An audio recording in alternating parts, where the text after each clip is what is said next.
قیامت والے دن حضور ہی آن کے تو گل بڑھنی اے مت کوئی سمجھے میں نیکیاں دی وجہ تو چلا جاواں گا۔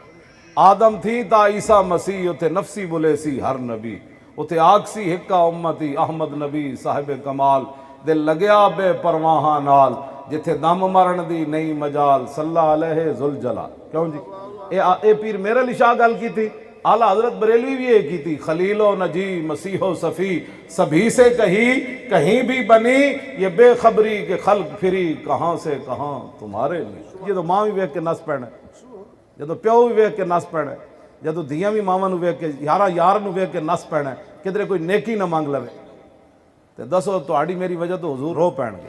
پیش حق مجدہ شفاعت کا سناتے جائیں گے اور آپ روتے جائیں گے اور ہم کو ہنساتے ہیں۔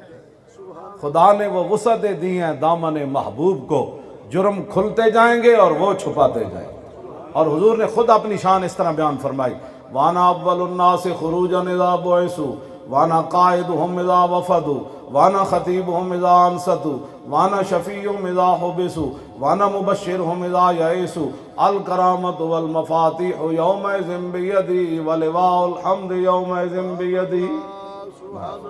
حضور نے فرمایا سب سے پہلے قبر انور سے میں باہر آؤں گا۔ حضور نے فرمایا جب ساری دنیا اللہ کی بارگاہ میں پیش ہوگی قیادت میری ہوگی۔ کون دیتا ہے دینے کو منہ چاہیے، کون دیتا ہے دینے کو منہ چاہیے، دینے والا ہے سچا، دینے والا ہے سچا ہمارا نہیں۔ لب واہ ہیں آنکھیں بند ہیں پھیلی ہیں جھولیاں، کتنے مزے کی بھیک تیرے پاک در کی ہے۔ کریم ایسا ملا جس کے کھلے ہیں ہاتھ اور بھرے خزانے، بتاؤ اے مفلسو پھر تمہارا دل کیوں اضطراب۔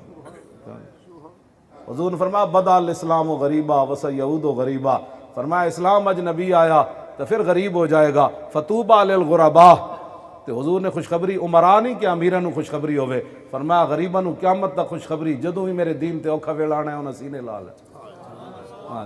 سانو یہ دے فخر ہے اور قیامت تک ساڑیاں نسلوں بھی فخر رہنا ہے کہ اسی محمد عربی دے غلام ہاں۔